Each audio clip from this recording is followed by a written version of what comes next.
If you want to know how the most dominant freestyle skier in history lands a trick that literally no woman has ever landed before, you don't actually look at her skis. Right. You look at how she tricks her own brain before she ever even leaves the ground. Which is, I mean, it completely flips our normal understanding of athletic achievement. Yeah.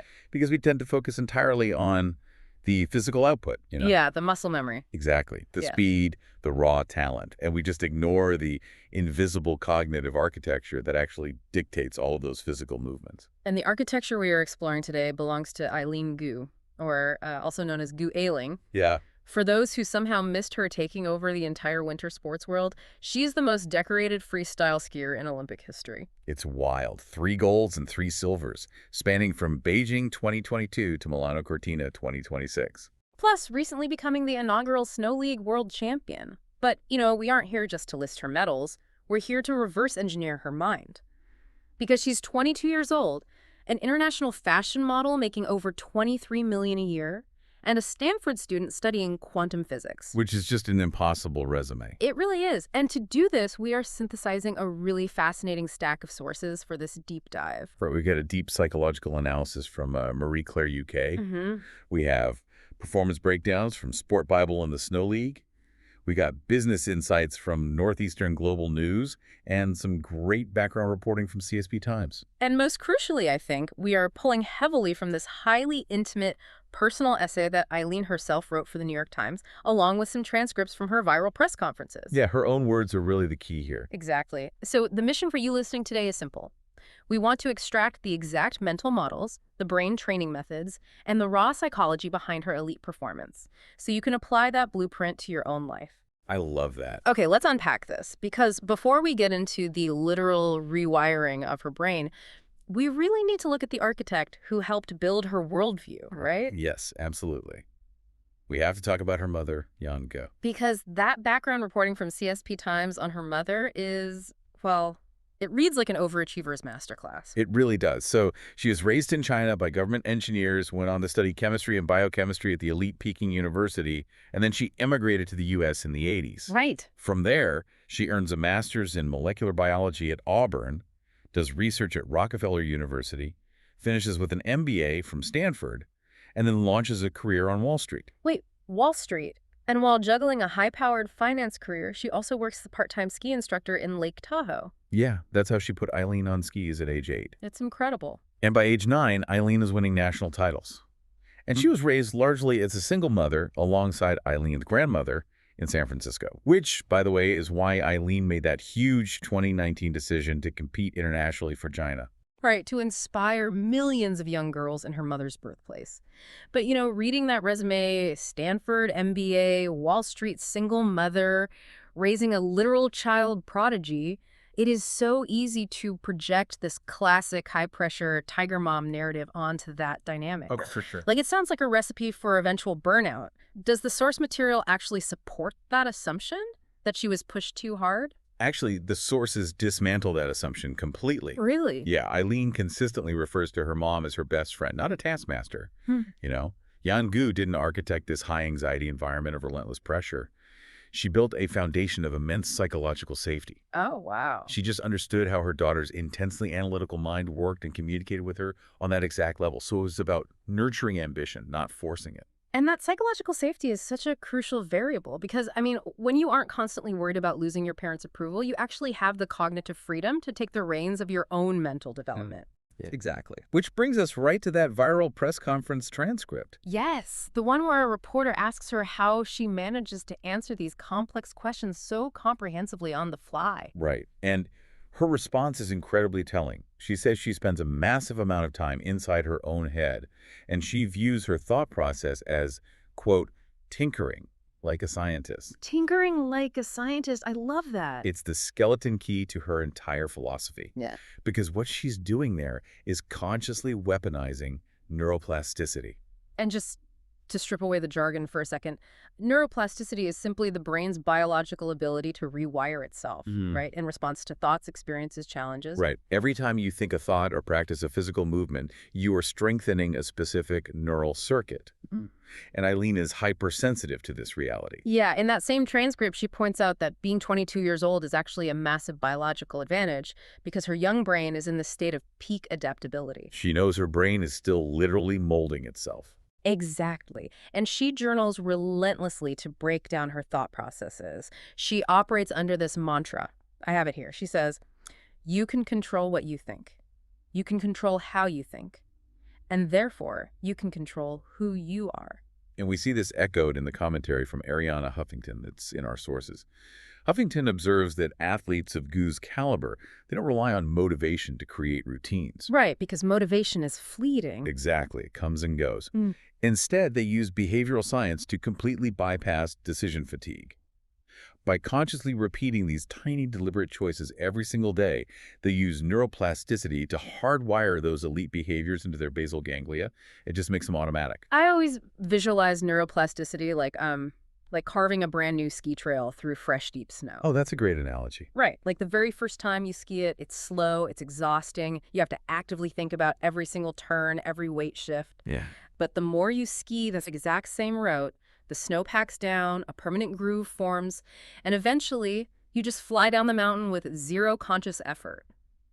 Eileen is intentionally carving the cognitive grooves she wants to rely on. And that maps perfectly onto the concept of deliberate practice. If you view your mind as a laboratory and you are the scientist tinkering within it, a mistake on the mountain isn't this massive failure that implicates your self-worth. Right. It is simply a data point. It's just a miscalculation in the formula that needs adjusting. But taking that scientific approach from the safety of a journal to the top of a frozen mountain, I mean, that is a massive leap. Huge leap. It's easy to be rational in a warm room. It's another thing entirely when gravity is trying to pull you into an icy wall. And the common cultural myth is that extreme sports athletes are just born without the fear gene. Oh, the fearless adrenaline junkie myth. Exactly. That they just throw themselves into the air and hope for the best. But the New York Times personal essay she wrote shatters that myth entirely. Eileen doesn't lack fear. She is just an elite risk assessor. Right. She mitigates physical danger through extreme repetition in environments where the physical consequences are completely removed. Like the foam pits. Exactly. She spends hundreds of hours launching into foam pits and onto airbags, which are essentially these giant inflatable slip and slides. Yeah. And this strips the risk of injury out of the learning phase, allowing her brain to focus entirely on the physics of the trick. And the most fascinating part of that NYT essay is her breakdown of the visualization process required before attempting something totally groundbreaking, like the double cork 1440. Right, which, for context, is 4 full rotations while flipping off axis twice. Which is insane. Yeah, no female skier had ever landed it before her. And the way she describes rehearsing it in her mind is incredibly visceral. It's not just a passing thought, it is full sensory immersion. She builds a complete psychological holodeck. It's not just visual. She incorporates her entire nervous system. Yes. She writes about standing at the top of the ramp and feeling a literal tightening high in her chest. She closes her eyes and forces her brain to experience the trick before moving a single muscle. She feels her legs extending to generate maximum lift off the lip. She visualizes her upper body violently twisting to create the necessary torque. The detail is wild. She even maps the sound. She describes the wind rushing past her ears as a song, where every 360-degree rotation dictates the beat. A song? That's so poetic but so calculated. And she pictures her weight hitting the front of her boots upon landing. 1,440 degrees later, she smiles, and only then does she open her eyes. Here's where it gets really interesting. Oh, yeah. She notes that when she finally opens her eyes, the dread she felt moments before is entirely gone, replaced by pure excitement. And that transformation from dread to excitement that is purely neurological. Yeah. By engaging in that hyper-detailed, multisensory visualization, she is literally firing the exact sequence of motor neurons required to execute the physical trick. The human brain actually struggles to differentiate between a vividly imagined, highly emotional event and an event that is actually happening in physical reality. Oh, wow. So her brain thinks she already did it. Exactly. By the time she physically drops into the half-pipe, her nervous system feels like it has already successfully survived the trick multiple times. But, okay, visualization has limits, right? Sure. You can map the neural pathways perfectly, but when you are mid-air, the human element, specifically fear and pressure, still exists. In the sources, she refers to her relationship with fear as a tumultuous love affair. I love that phrasing. So how does she prevent that visualization from turning into catastrophizing when the physical danger becomes real? She achieves that by systematically dissecting what fear actually is. She doesn't just slap the label panic on it. Right. She breaks the concept of fear down into 3 distinct, manageable sensations: excitement, uncertainty, and pressure. Which is such a brilliant cognitive reframe because panic is a blunt instrument that just shuts down the brain. By fragmenting it, you can actually solve for the specific variables. Precisely. And in extreme sports, blunt panic is lethal. Think about the biological counterintuitiveness of what she's doing.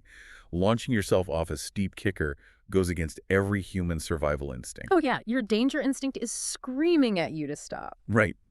And if you let the uncertainty variable take over, your body might autonomously try to twist out of a rotation midair just to brace for impact, which destroys your trajectory and virtually guarantees a disaster. So the extreme repetition into the airbags and the intense sensory visualization, those neutralize the uncertainty. Yes. And the excitement provides the adrenaline needed for explosive power. But what about that third variable, pressure? Yeah, pressure is different. Because pressure isn't physical. Gravity doesn't care about your sponsors. Pressure comes from the millions of people watching you, your family, the media. This is where we see her leverage identity-based habits. The Marie Claire psychological analysis highlights how she copes with the subjective nature of external pressure. And she does it by aggressively bolstering her internal self-esteem and consciously minimizing her need for external validation.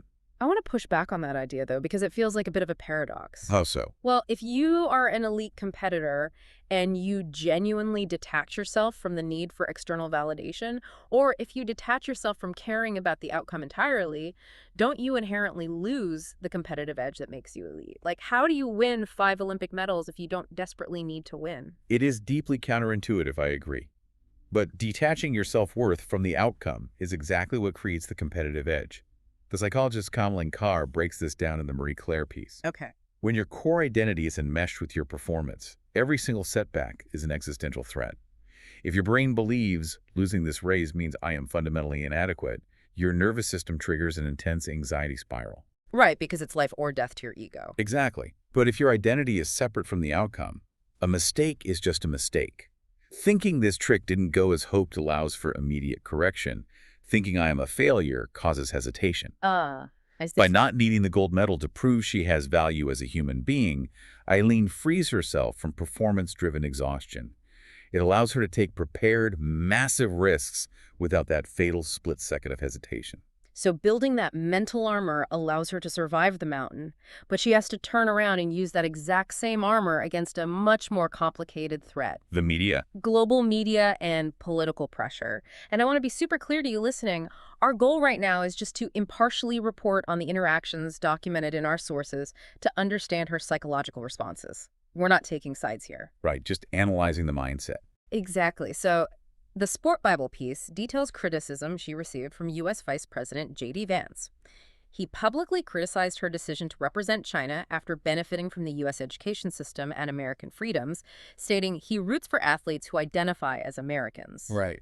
Now, that level of political hate would rattle almost anyone. From a purely psychological standpoint, her response was an absolute masterclass in emotional regulation. Yeah. She didn't get defensive. She didn't counterattack, which would trigger a fight-or-flight response.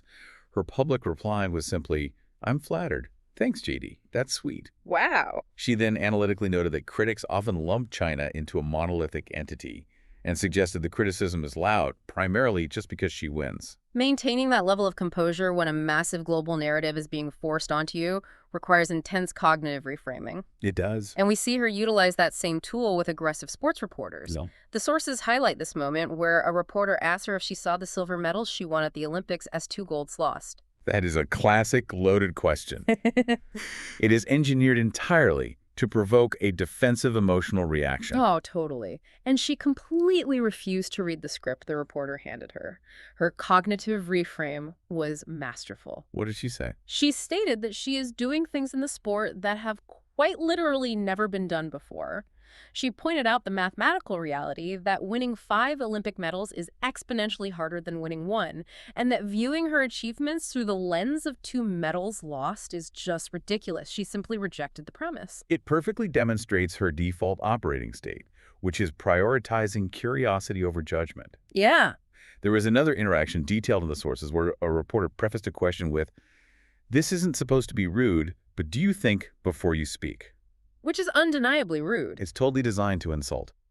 But instead of letting that negativity dictate her internal state, Eileen physically leaned in, smiled, and thanked the reporter for the question. That's crazy. She chooses to create an inner narrative that serves her performance, maintaining that curiosity over judgment when someone is insulting you right to your face takes massive cognitive control. And biologically, your brain can only sustain that kind of rigorous cognitive control if it is repairing itself properly. You cannot just positive think your way out of nervous system exhaustion. No, you definitely can't. Which leads directly to her most non-negotiable lifestyle habit. And this is one that feels almost impossible for most people.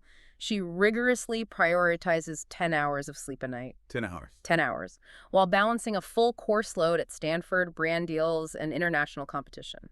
The underlying neuroscience here, which was explained by Dr. Louise Goddard-Crawley, is foundational.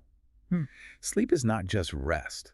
It is an active biological process. Right. It's the period where memory consolidation happens, meaning everything she learned on the mountain or in the classroom actually settles into permanent neural pathways. So she's literally locking in the neuroplasticity while she sleeps. Exactly. Furthermore, REM sleep restores emotional balance and resets the amygdala. By fiercely protecting that 10-hour window, she is literally building the neurological buffer that protects her composure under all that media glare. And that biological discipline translates directly into a massive business empire. The Northeastern Global News piece breaks down her financials, and she makes over $23 million a year. Wow. But the fascinating metric is that only about $100,000 of that actually comes from skiing. The rest is generated through brand endorsements and a massive social media footprint. During the Olympics alone, her Instagram following exploded from 2.1 to 4.1 million. And Professor Amy Pei notes that this is a fundamental shift in the sports marketing landscape. In previous eras, athletic fame relied on this rare brand-controlled visibility, like, hoping to be selected for a cereal box or a TV commercial. Right. Today, it is about continuous athlete-controlled storytelling. Because Eileen is constantly documenting her life, sharing her training, analyzing her setbacks, doing dorm room tours, she is creating a parasocial bond with her fans. Yeah. And for those unfamiliar, a parasocial bond is that one-sided intimacy where fans feel like they genuinely know and are friends with a public figure, even though they've never met. That bond makes her incredibly valuable to brands because she isn't just an athlete they sponsor. She's a trusted media channel they partner with. So what does this all mean for you? Right. You might not be launching off a half-pipe or managing international political headlines, but the sources we've unpacked provide incredibly practical, actionable lessons for literally any high-pressure environment, whether you're a student, an entrepreneur, or a creative. Let's distill this into the steps the Marie Claire psychology analysis provides. Step 1 is mastering emotional regulation, because you can't think clearly if your nervous system is panicking. Eileen uses breath work, like that deep breath she takes right before the 1440, to stimulate the vagus nerve, which acts as a biological brake pedal, forcing the body out of the fight or flight state. You could apply that immediately before a tense meeting or a difficult conversation. I love that. Step 2 is actively identifying and challenging unhelpful cognitive patterns. When a coworker, a boss, or even your own internal critic hands you a negative narrative, like viewing a solid performance as a failure to be perfect, similar to that 2 golds lost comment, you do not have to accept that premise. You can consciously reframe the data. And step 3 is separating your core identity from your performance metrics. If a project you pitch fails or you miss out on a promotion, it simply means that specific strategy didn't work. Exactly. It does not mean you are inherently inadequate. Detaching those two things is what gives you the courage to try again without the burden of existential dread. I think the most powerful takeaway from all of this, for me at least, is how Eileen measures her own success. She calls it her biggest flex of all time. Oh, I love this quote. She says her ultimate goal in life is to act in a way that her 8-year-old self would revere and be completely obsessed with. That's so good. Right. If little 8-year-old Eileen would look at the woman she is today and think she's awesome, that is the only validation she actually needs. Everything else is just noise. It is an incredibly profound standard for success. When we look at the totality of these sources, the overarching theme is that Eileen Gu is not just a generational talent on skis. She is a dedicated scientist of her own mind. Yes. She harnesses the biology of neuroplasticity, she embraces the friction of deliberate practice, and she uses masterful cognitive reframing to dismantle fear. She hasn't just built an elite physical skill set, she has engineered an elite psychological foundation. Because resilience is not a trait you were born with. It is a biological infrastructure that you build one thought at a time. We spend an enormous amount of energy worrying about what our future selves will achieve or what the world currently thinks of us. But if you adopted her framework today and viewed your own mind as a laboratory, what is one unhelpful thought pattern you could actively rewire right now to make your brain a genuinely nicer place to live? Thanks for joining us on this deep dive.